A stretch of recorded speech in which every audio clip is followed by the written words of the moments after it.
Okay, Sharayu, we can start. Okay.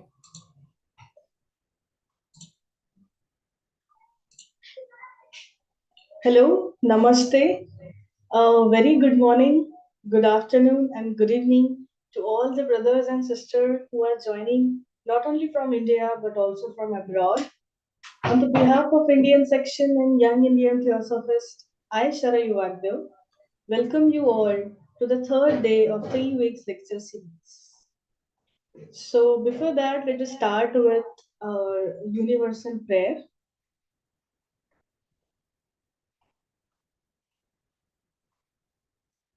O hidden life, vibrant in every atom, O hidden light, shining in every creature, O hidden love, embracing all in oneness, may each who feels himself as one with thee know who is also one with every other.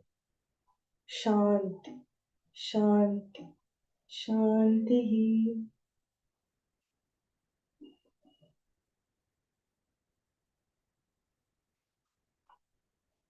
So, welcome everyone again.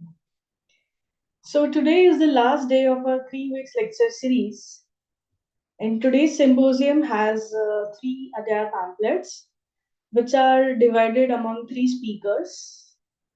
And the name of those pamphlets are The Meaning and the Use of Pain by Dr. Annie Besant, Power and Use of Thought by C.W. Leadbeater, Our Relation to Children by C.W. Leadbeater.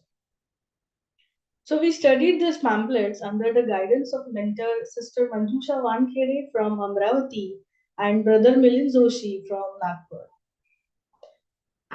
So our first speaker for today's talk is Sister Aditi Vijay Ambulkar, a 13-year-old student from Nagpur, Maharashtra, studying in 8th grade. Her aim is to become a successful doctor. She is a member of Nagpur Theosophical Lodge. She is going to talk on the topic Power and Use of Thought by C.W. Leadbeater. So Aditi, over to you. Thank you, Sharyutai. Theosophy isn't merely a philosophy, it's a perspective that delves into understanding the hidden aspects of life through observation and experimentation. It's about grasping practical truths rather than just abstract ideas. One of its key aspects involves recognizing the unseen forces around us and how they relate to our thoughts and emotions, influencing our lives in significant ways. Imagine thoughts and emotions as powerful forces, akin to steam or electricity, which are real and impactful. Opposite to common belief, these forces aren't exclusive to a select few but are accessible to every individual. By understanding and utilizing these forces, we can steer our lives towards positive changes. Let's explore how thoughts, in particular, are potent tools. They materialize within the mental body, a smaller form of matter. These thoughts generate vibrations within the mental body, resulting in various effects. Firstly, thoughts can form habits within the mental body, making it more inclined to replicate similar thought patterns in the future. Secondly, thoughts significantly influence emotions and shape a person's overall character. Positive thoughts can cultivate positive traits, while negative thoughts can lead to undesirable qualities. Thirdly, thoughts emanate vibrations that extend beyond the thinker, influencing not only themselves but also the mental atmosphere surrounding everyone. These thought window vibrations possess the potential to impact others dependent on their willingness and the nature of the thoughts. Fourthly, each thought gives rise to a thought form akin to an independent object with its energy. These thought forms hold the capacity to affect not just the thinker but also others attuned to their nature. The strength and clarity of thoughts determine their range of influence. Thoughts that are clear and robust have a more extensive reach. Yet, an individual's receptivity also matters. If someone is engrossed in their own thoughts or emotions, they might be less sensitive to external thoughts. Thoughts directed at others, such as feelings of love, gratitude, or jealousy, manifest as thought forms that seek to connect with the recipient's own thoughts and emotions. Meanwhile, thoughts focused inwardly or those that lack a specific target create thought forms that linger near the thinker. These forms often echo the same thoughts back to the thinker, especially when their mind isn't preoccupied with other thoughts. In essence, our thoughts wield tangible influence, shaping our habits, emotions, interactions with others, and even creating thought forms that have enduring effects. With this power comes responsibility to avoid unintentional harm and to use these capabilities carefully for our benefit and that of others. It highlights the nature of ideal thoughts and their impact on our mental landscape. It underscores how our minds tend to attract random thoughts from the environment, many of which lack significance but occasionally seize attention, leading us to dwell on them. Despite lacking a coherent structure, this mixture of thoughts can sometimes spark novel ideas and perspectives. Moreover, it emphasizes the importance of keeping the mind engaged with purposeful and constructive thoughts to mitigate the influence of random and potentially negative thoughts from our surroundings. Cultivating the ability to concentrate and focus on tasks, even amidst challenges, is represented as crucial in this pursuit. Additionally, the passage advocates for the mindful conservation of mental energy, cautioning against its misusing on unnecessary worries, conflicts, or misdirected emotions. It underscores that our emotions and thoughts not only impact our personal well being but also extend their effects to those in our proximity. The text also promotes the value of avoiding arguments and embracing respect for diverse opinions. It discourages excessive worry by shedding light on its unproductive nature, often stemming from baseless fears. Overall, it promotes a proactive approach to mental well being, advocating for the cultivation of constructive thoughts, focused concentration, and mindful energy management. It encourages the avoidance of needless conflicts, the supporting of mutual respect, and the recognition of the futility of excessive worry in contributing positively to our lives and those around us. It underscores the profound influence our thoughts and emotions wield over not just our own lives but also the lives of those around us. It stresses the weighty responsibility that comes with harboring impure or negative thoughts, cautioning that such thoughts can propagate negativity, potentially affecting others in profound and enduring ways. Conversely, it champions the idea that positive and virtuous thoughts possess a similar influential capacity, advocating for the spreading of thoughts imbued with love, serenity, and peace to enrich the lives of others. It criticizes the detrimental habit of engaging in gossip and scandal mongering, where individuals obsess over the perceived negative qualities of others. The text articulates how this practice can accidentally amplify these negative traits and inflict harm. Instead, it proposes a shift in focus toward acknowledging and amplifying the positive qualities of our friends and loved ones, suggesting that by concentrating our thoughts on these virtues, we can assist in fortifying and nurturing these positive attributes within them. Furthermore, the passage introduces the concept of exerting control over our thoughts and emotions, positing that the inability to do so is often a consequence of accumulating negative energy from past actions. It encourages individuals to counteract and change negative habits by dedicating comparable effort towards fostering positive thoughts and behaviors. Moreover, it stresses the potential of thought in aiding others, especially when physical assistance is unattainable.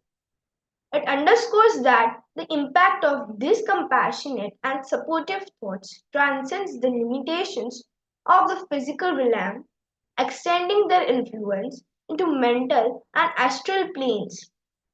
Our thoughts and emotions have a subtle yet profound impact on the people around us, sometimes without our awareness. When our thoughts carry negativity or impurity, they can unwittingly spread negativity to others. Conversely, positive thoughts possesses the potential to influence others positively. Consider instances when we engage in gossip or talk disparagingly about someone.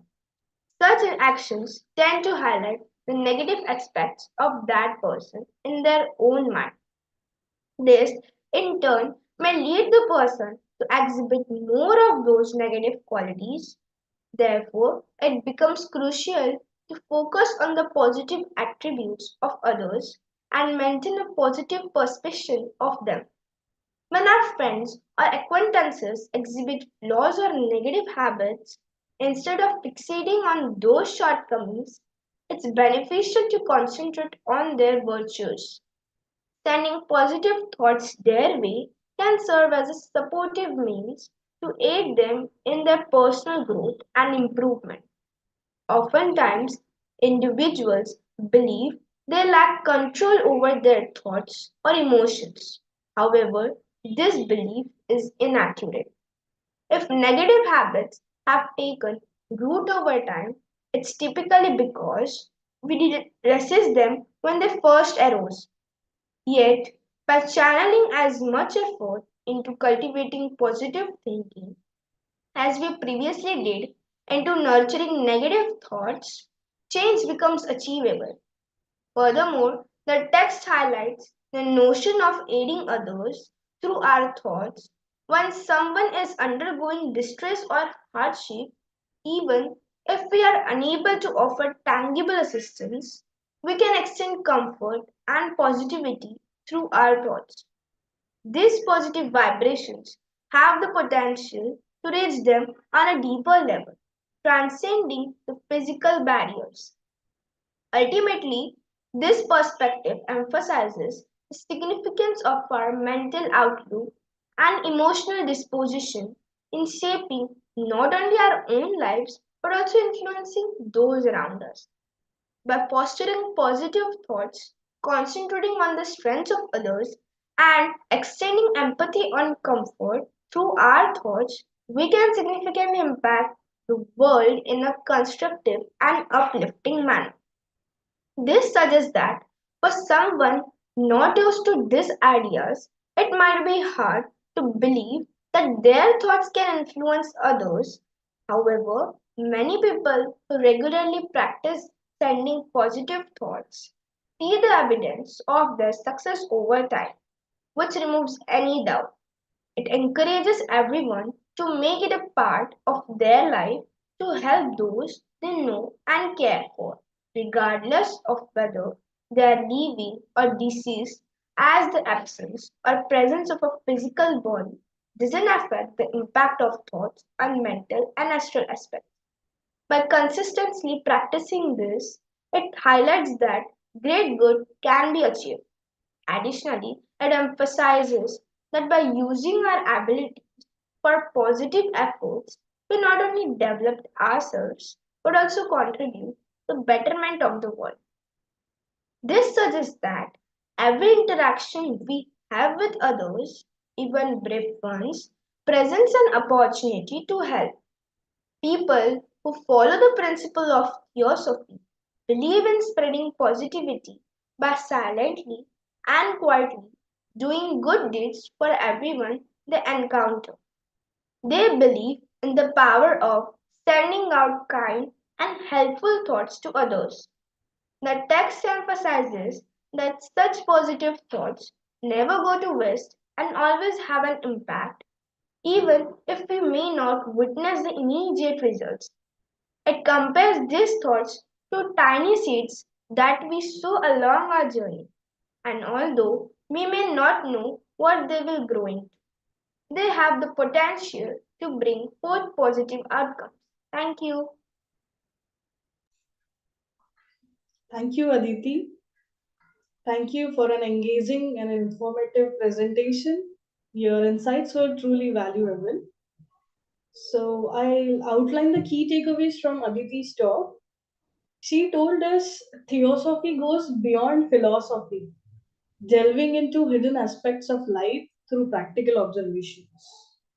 It emphasizes understanding unseen forces influencing thoughts and emotions, accessible to all. Thoughts and emotions are linked to powerful forces impacting individuals and the mental atmosphere.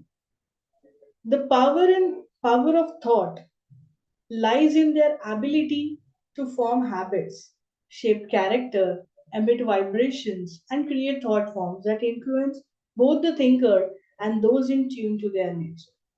So, very well done, Aditi. Without further delay, let's introduce our second speaker, Sister Shrushti Hemanta Tekade from Amravati, Maharashtra. Sorry, a 13-year-old student currently in 8th grade. She is selected for state level swimming competition and also selected in Khelo India. She came to know about theosophy through her parents. Today, she is exploring the topic The Meaning and the Use of Pain by Dr. Annie Besant. So, Srishti, over to you. Thank you, Shruti. In this lecture, Madam Aditi explains the meaning and use of pain in human life. It starts by emphasizing that the core of a person, their true self, remains constant as they go through life, but it becomes obscured by various bodies or aspects of their being. These different aspects shape how their consciousness is expressed. To understand human nature, must recognize that our essential self remains the same, but the qualities of our experiences change as we interact with different aspects of our being. As a person descends into physical world, they become increasingly disconnected from the higher spiritual nature due to the layer of material existence that surround them. This material world can be likened to a series of veils that blind the spiritual self. The main purpose of this descent into physical world is to learn and gain experiences. In this lecture, Madam Innovation focuses on the concept of self being clothed in a body of desire, which is aspect of person that feels and desire things. Pleasure and pain arise from interaction with external world, and these sensations are closely tied to this body of desire. The self, blinded by this body of desire, is naturally attracted to a pleasurable experiences and repelled by painful ones. Humans, like animals, have certain desires that attract them to a pleasurable experience. For instance, the desire for tasty food can lead to an enjoyment of eating. However, when a person overindulges in eating, It can lead to negative consequence and pain. Persons realize that there are some laws in universe related to their physical body. When they try to violate these laws by overindulging in desire, they experience suffering as a consequence. It's like running into an invisible barrier repeatedly and getting hurt each time. This process helps the individual to learn the concept of cause and effect, the relationship between gratification and suffering. This painful experience accumulates and teaches the person self-control. Inhibition also points out that animals, to some extent, have a kind of built-in guidance system known as instinct that helps them to avoid painful experience. However, humans have added complexity to their spiritual damage. The individualized spirit also. This spirit is not controlled by external laws, but through inner experience. Unlike animals, humans have not compelled by external forces, but must take charge of their own evolution through personal experience and self-control.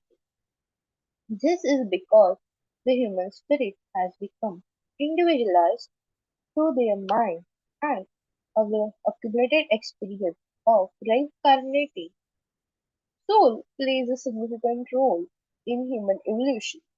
At this stage, inhibition further explores the role of pain in human development. It suggests that the presence of mind or manas in humans plays a crucial role in education.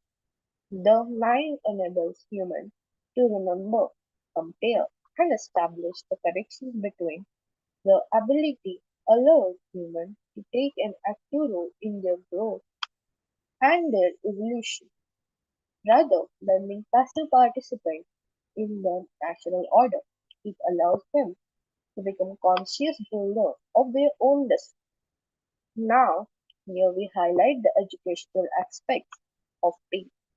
Pain is described as a hostile contact with universal laws.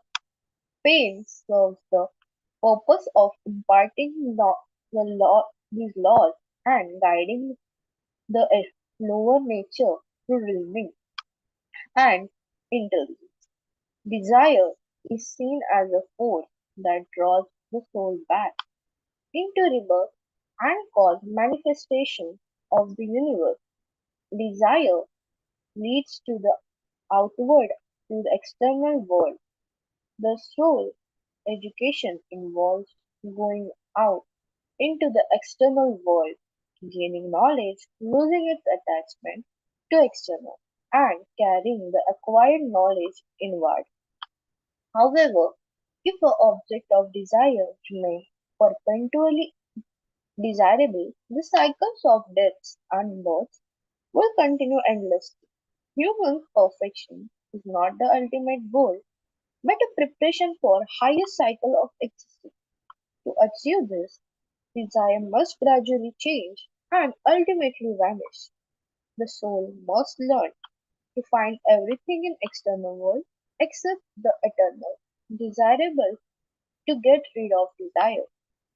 Pain is an essential element in conquering desire. Without the pain that often accompanies the gratification of the external desire, it will be difficult to cut off the root of desire. The goal is not to just restrain desire by force, but to make object of desire lose their attraction. Pain serves helps to make these objects no longer desirable, so the soul can gain more knowledge from them. Discard desire and turn inward. Now, see the significant use of pain in human life. It teaches the transitory nature of everything that is not the essence of eternal spirit. God of death, Yama, weeps as he observes human suffering. Yama represents the principle of transformation regeneration, and not mere destruction. Pain and suffering, born from his tears, serve a valuable lesson to humanity, teaching them that nothing transitory can truly satisfy the eternal spirit within. The present focus of human evolution is not primarily on spiritual evolution, but on redirecting desire from the transient to a relatively permanent, nurturing the mind, intelligence, and artistic aspects of life instead of seeking sensory gratification. This shift from the sense of to the mind is a step forward as it draws desire away from the physical world and towards the mental and intellectual. It reduces conflict and competition among the individuals, fostering cooperation and realization of brotherhood. Focus on mind and intelligence is not the final destination for ultimate satisfaction. It underscores a vital principle: seeking gratification of desire will never lead to true happiness. The fulfillment of one desire only begets new desire, creating an endless cycle. Satisfaction lies in transcending desire. We learn here through pain. As the soul progresses in its evolution, it starts by emphasizes the idea that tries to satisfy desire by continually seeking more objects of desire is like to trying putting out a fire with a melted butter. It is an ineffective approach. This concept is crucial for contemplation as it challenges the common notion of seeking happiness through the accumulation of material possessions and sensory pleasure. People often seek to multiply the object of desire, leading to an ever increasing cycle of unfulfilled longing. So we said that despite having more elevated desire than the rustic, many people share the same underlying principle of seeking more of what they already have. The pursuit of desire, no matter how refined, will never lead to lasting happiness. It suggests that the true happiness does not lie in fulfilling desire, but transforming the desire from the transient into an aspiration for eternal. This transformation changes the nature of seeking from one to focus on enjoyment to one centered on giving. So individuals consider whether they are on right path to happiness. Pursuing desire thus gratification leads to an endless cycle and leaves people perpetually unsatisfied.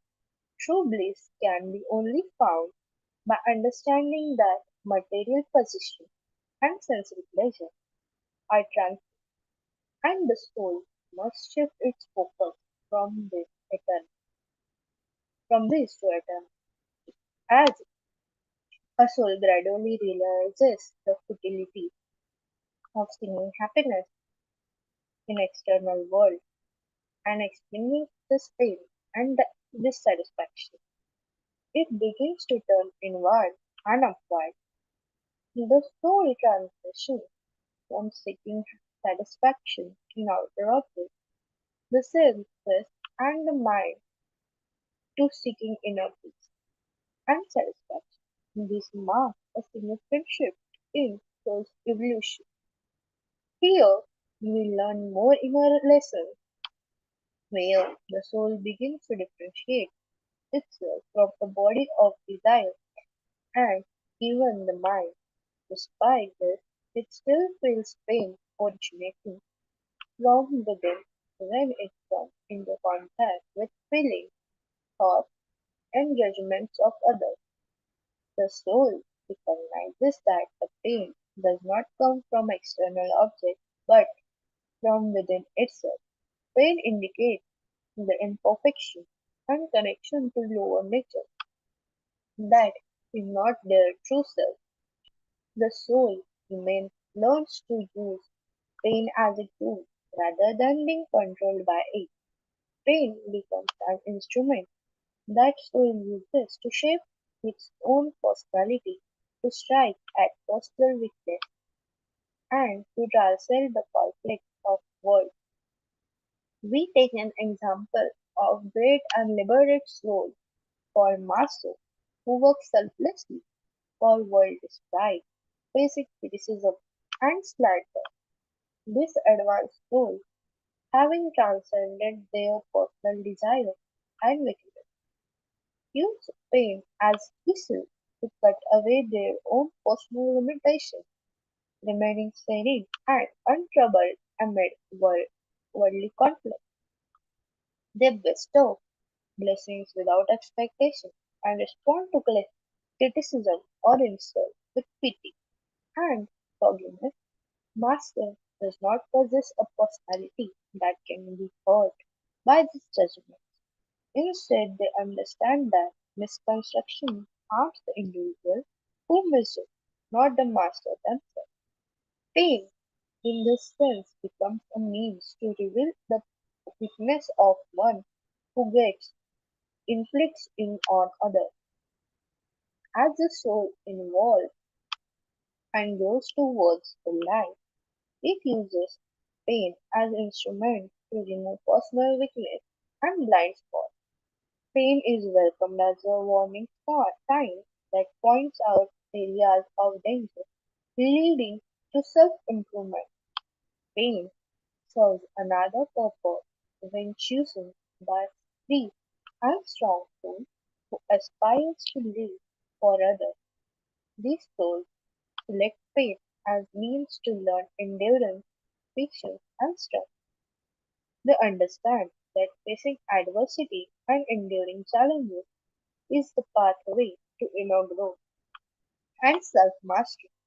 In this process, they learn how to transform stress and struggle into calm serenity. The most important tool of pain is to teach sympathy.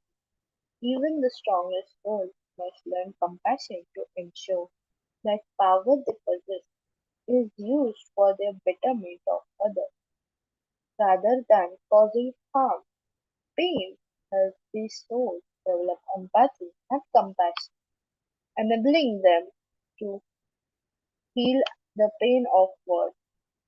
Through their own pain, they learn how to elevate the suffering of others and contribute to the greater world. Lastly, I conclude by asserting that the essence of spirit is bliss, joy, peace, and love, and happiness, not sorrow and pain. While pain may serve various uses and be part of soul's journey, it is not the natural state of spirit. Pain is temporary, joy is eternal. As the soul progresses, peace takes place of struggle, and joy replaces pain. Ultimately, the final destiny of the soul is to rest in eternal happiness and inner peace. Why, with pain serving as temporary means to attain liberation and spiritual growth. Thank you. Thank you, Srishti. I want to express my gratitude for your thought provoking talk. So let's review the topic, the meaning and the use of pain. So Srishti explores the meaning and the role of pain in human life. It underscores that despite life's changes, one's true self remains constant, but becomes covered by various aspects of being. Descending into the physical world, individuals trapped by material layers disconnect from their higher spiritual nature to gain experience. The focus is on the body of desire, causing pleasure and pain based on external interactions. So, very well then, Srishti. Let's introduce our concluding speaker. Shrushti Himani More from Akola, Maharashtra, a 16-year-old student currently in 11th grade. Her hobbies are playing piano and singing. Her aim is to achieve desired success.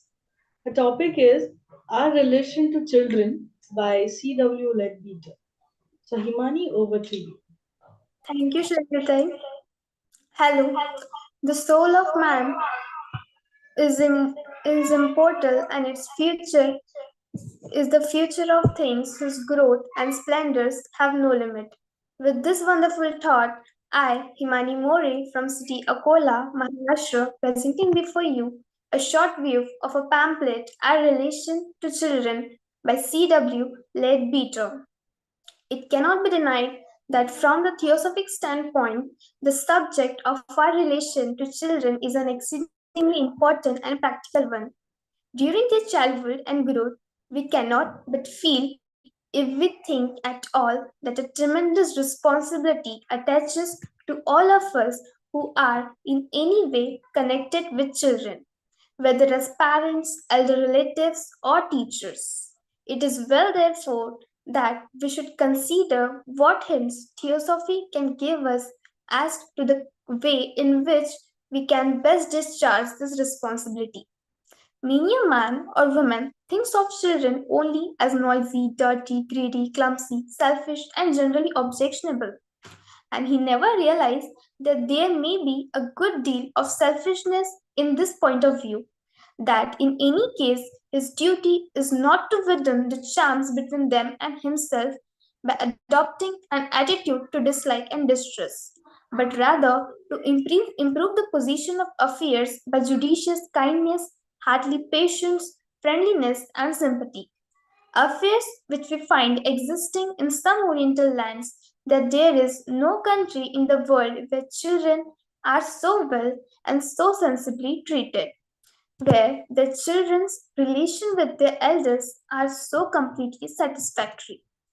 Harshness, it is said, is entirely unknown, yet the older people in India, relations of children and adults are certainly more rational. Now see, if the letter can force him to learn anything that counts as a score to the side of authority, but if he can anyhow escape it without learning a lesson, then he in turn has scored a point, and in a right way he is getting educated. Let's see it with one little incident. In earlier days, the meetings were held in veranda of headman's house or under a great tree close by, with the whole village in attendance around the debaters. During this, a small boy of 10 or 12 years stood up respectfully before a great people of his little world and suggested differently that if the schools were erected in the place proposed, it will make it exceedingly inconvenient for such and such children to attend, and in every case, a small boy was treated preciously as an adult would have been. The local grandees, listening patiently, what will happen in England, an agricultural labourers publicly offered a suggestion to country magnates. Probably the child's suppression would be summary and unpleasant. But as a matter of fact, the situation is absolutely unthinkable under our present conditions. More is the pity.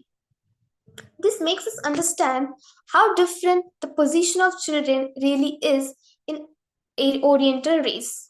Now let's talk about children's better understanding. But how? It may be asked, is it proposed that this position of mutual mistrust and misunderstanding should be improved? Well, it is evident that in class where bridge already exists, it can be bridged only by unwearying kindness and by gradual patience, but constant efforts promotes to better understanding and steadily showing unselfish affection and sympathy.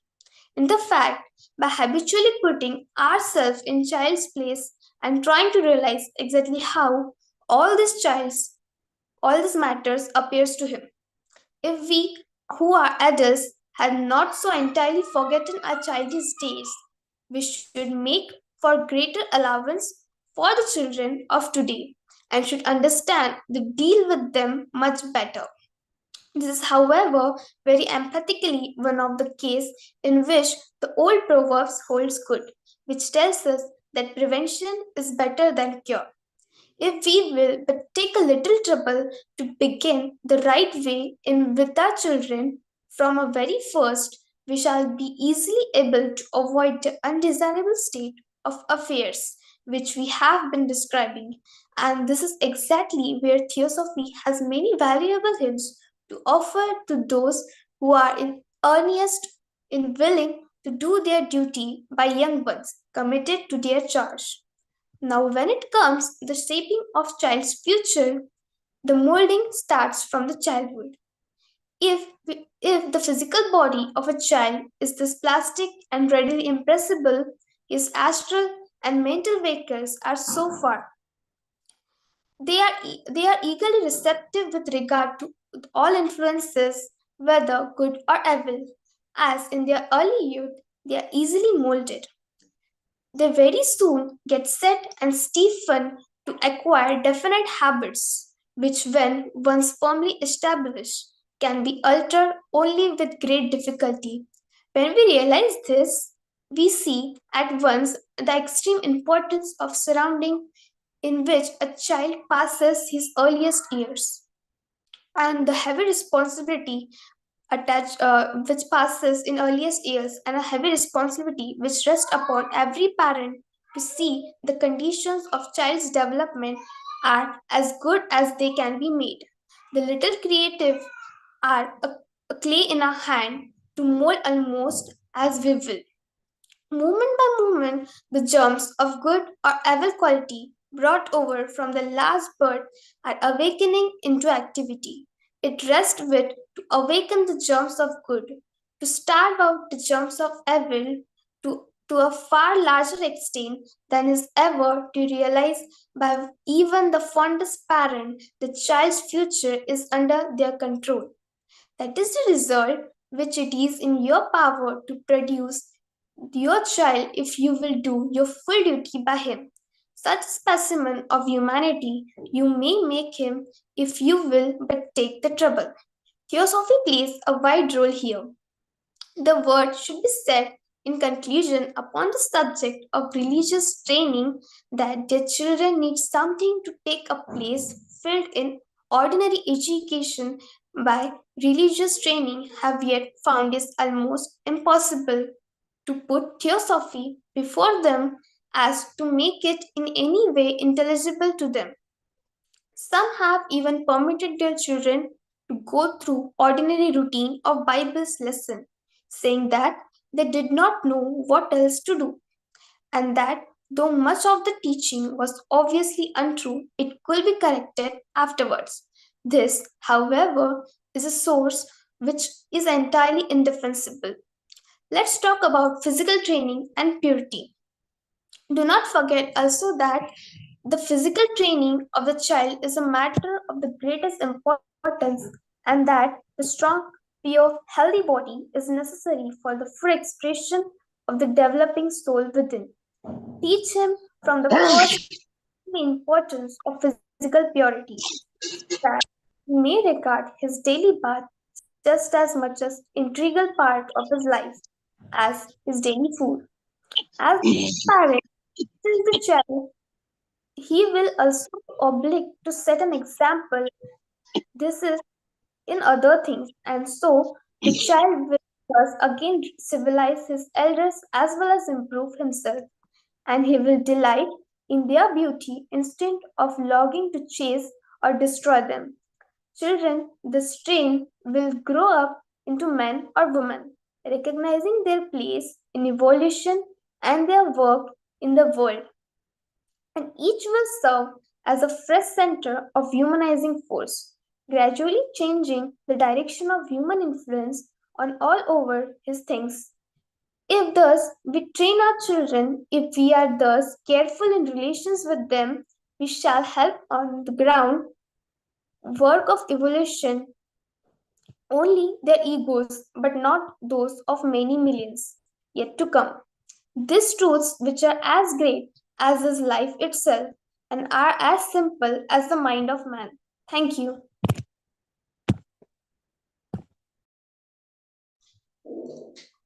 Thank you, Himani. I appreciate the time and efforts you put into preparing for today's talk. So let's recap the topic. Himani highlights a significant responsibility from a theosophic perspective that individuals connect to children bear in shaping their growth and development. It stresses the hello, hello. It stresses the importance of understanding the purpose of the ego's incarnation and how training during childhood influences the attainment of that purpose. Though acknowledging the sensitivity of the topic for a bachelor draws an extensive practical experience for the children as a basis of offering suggestions. So, great job, Himani. And we have recently delved into these three pamphlets seeking to grasp their content and contemplate the potential impacts they could have on our lives. Now I would like to invite our Marathi Theosophical Federation President, Brother Advocate Sanjay Pote, to share some words of encouragement and blessings with all of us. So over to you, Kaka.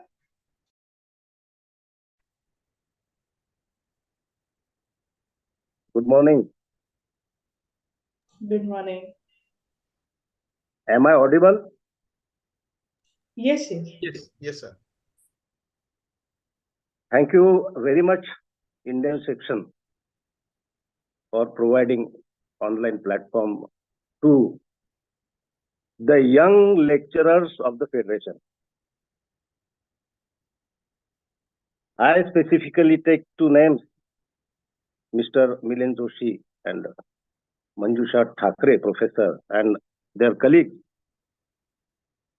to work restlessly for developing these youngsters for such wonderful presentation we had. See, the topics they have talked on, like Bhargavi, Soham, Kaivalya, they talk on intuition, even mysticism. Aditi, Shruti, Himani, today they talk on very good topics. Thought, pain, and relations with children, respectively. Three lecturers, young lecturers, of course. Arjavi, Sai, and Rigved, they talk on sorrow, wisdom, and one of my favorite topics is altruism and the purification of mind. You know the variety of topics they talk on. So I must first say that they talk on the topics of practical importance and of relevance in day-to-day life. Their presentation was no doubt wonderful. Their voice quality was good. Their gestures were good. And along with these lecturers, our moderators, Sharayu is of course outstanding, and Ved, particularly, he has developed a lot. So I am really proud of you.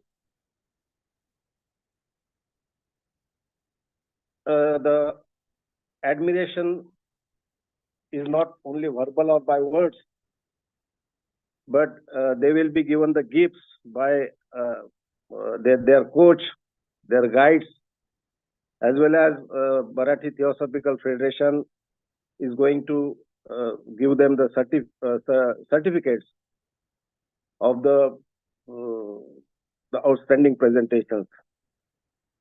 And I know that all these lecturers moderator, they have worked a lot on these presentations. So I'm really, really very much happy.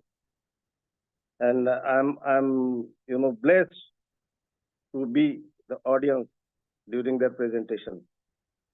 Guys, let us have New Year's lunch or dinner party together at Nagpur or Amravati. I will be there in first week of January. So wishing you all the best and Happy New Year. Thank you very much. Thank you again. Thank you, Kaka. Now I humbly request Shinde Azoba to shower their blessings.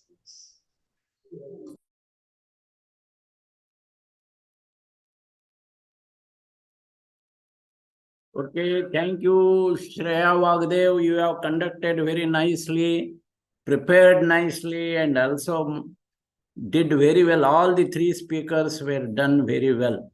The rule that we must remember that we are not body, but we are soul.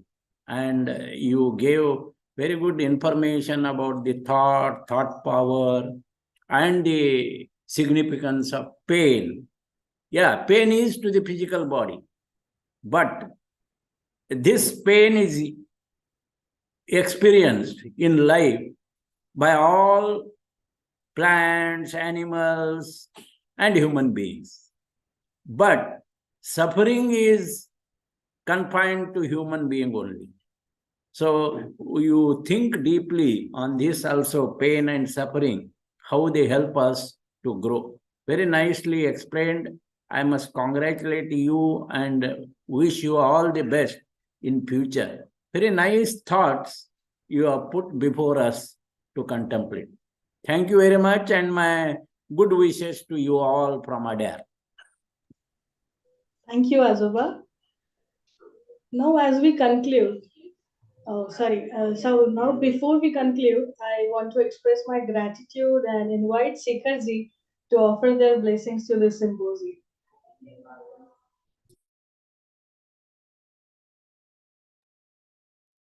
Thank you, Sharayu. And actually, I can only say, wow, about this last 3 Sundays. I mean, except the Sunday that we left for Diwali. The last 3 Sundays were really, really like, it's like the beginning of something new. And many of you may not know that the preparation for this started, I think, as early as maybe August, when Milindji called me and he suggested, to my pleasure and our pleasure, the whole YIT pleasure, that, in the month of November, how about if the very young children from Marathi Theosophical Federation take up some books and present in the form of symposium. So it was like, a delight to hear somebody, because we are always actually looking for young people to come forward and, that I would like to speak or something. But so this was a very nice, pleasant surprise from Melinji.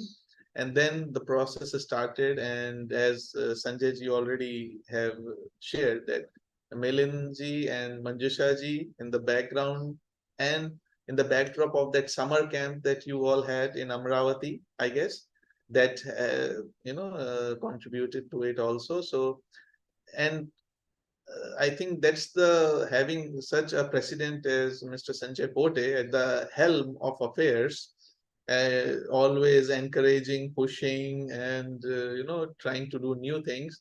It's always good to have such a team at the top and such energetic youngsters. I mean, really, at this age, they are giving a talk in front of, even online, to so many people. And maybe all, since Sanjay ji has already taken the names of everyone, I won't repeat, but I just want to say to them that maybe you will come across many people who may tell you in life, or or in profession or somewhere, that all these things that you have interested are now, they are for the old age, when you're retired, and right now, just enjoy life for ambition and all these things. But just take one example How old was Arjuna when Bhagavad Gita was given to him by Lord Krishna? He was not a senior citizen, or he was not 60 years old person retired from life, and then he was a very young prince, maybe not even 20 years of age. He was in very young, and you are much younger. And at that time, he was confronted with uh, the biggest of the wars of his life, and he had to make a decision. So he got depressed, and then only this knowledge that today and the last 3 Sundays all of you have presented, that is the only thing that will help in life. No money, no power, no post, nothing will come to your rescue when you are facing some crisis in life of whatever nature. This is the only thing that can help you really from within. So the stronger the foundation that you have today, you build today, much larger building of your work you can make in the future. So all my very best wishes to all the team, all the youngsters, and of course Sharayu and Ved.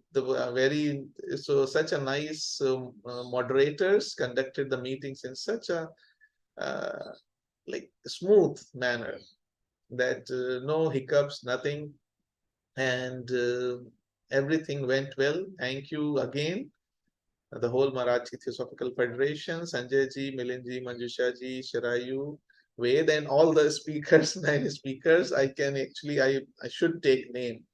Sister Bhargavi, Brother Soham, Brother Cavalis, Arjavi, Sister Sai, Brother Rigved, Sister Aditi, Sister Shrushti, and Sister Himani. So thanks a lot for everything, and all the best wishes for your future endeavors. Thank you. Thank you so much, Shekharji. Now, as we conclude, let's welcome Milind Joshi to deliver the vote of thanks and express our gratitude. So, over to you. Good morning and namaskar. Good evening and good afternoon to all who are present from the whole globe. Really, I am very, very happy to be a part of this excellent lecture series.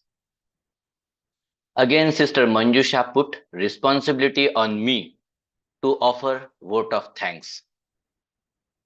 You all know Marathi Theosophical Federation had organized large event of summer youth camp during this year, May, and the host was Dr. Manjusha.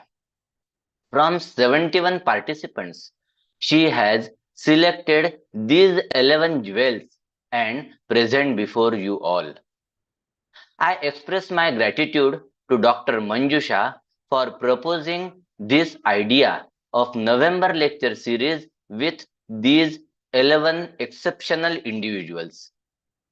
I thank to all 9 children who delivered lecture very confidently and impressively, and also to their parents who showed belief on us. They hand over their children to our mentors wholeheartedly. Moderator Sharayu and Ved are fabulous. A very big hug and love to both of them. All 11 children will be getting participation certificates from MTF and wonderful gifts from the mentors. You all are requested to send your postal address to Manjusha Atya. The backstage participation of mentors is very valuable. The mentors are Sister Meenakshi Gaidhani from Bhopal, Brother Sunil Vagdev from Nagpur, Sister Mrunal Joshi from Pune, Sister Preeti Vagdev from Nagpur, and the great Dr. Manjusha from Amravati. They have done very admirable work for faceting the diamonds. I am very grateful to all of them. My sincere thanks to President and Secretary of Marathi Theosophical Federation who encouraged us to go forward with our this idea. My sincere gratitude to the organizer, to Young Indian Theosophist Group, and Indian section for providing an outstanding 3 Sundays symposium opportunities. I express my thanks to Honorable Shinde Kaka, Kaustubji Bhadbhade, Secretary Marathi Theosophical Federation, Advocate Sanjay Ji Pote, President Marathi Theosophical Federation, and Sister Vimal Ji Bhalachandran, who showered their blessings on children and we all. We extend our heartfelt thanks to the audience for their attentive presence. Lastly, I want to acknowledge and thanks my most beloved brother, the great Shikharji and Smita Pragyaji for their valuable support. I thank you all once again. Sharayu, over to you for prayer. Thank you, Milind Kaka. So let us all come together before closing and we can say the prayer for the well-wishing of the whole manifestation.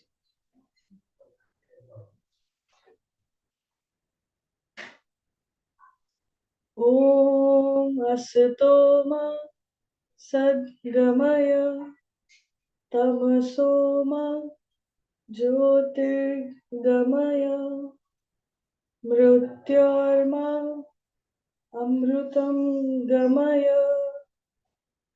Om Sarve Vai Sukhina Santu Sarve Santu Niramaya Sarve Bhadrani Paschantu Makaschid Dukkha Bhag Bhave. Om Shanti Shanti Shanti.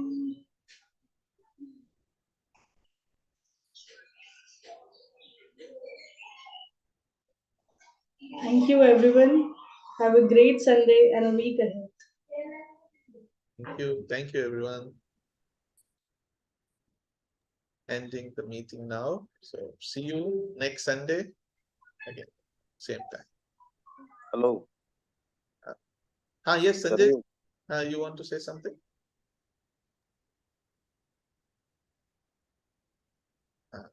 Okay, ending the meeting.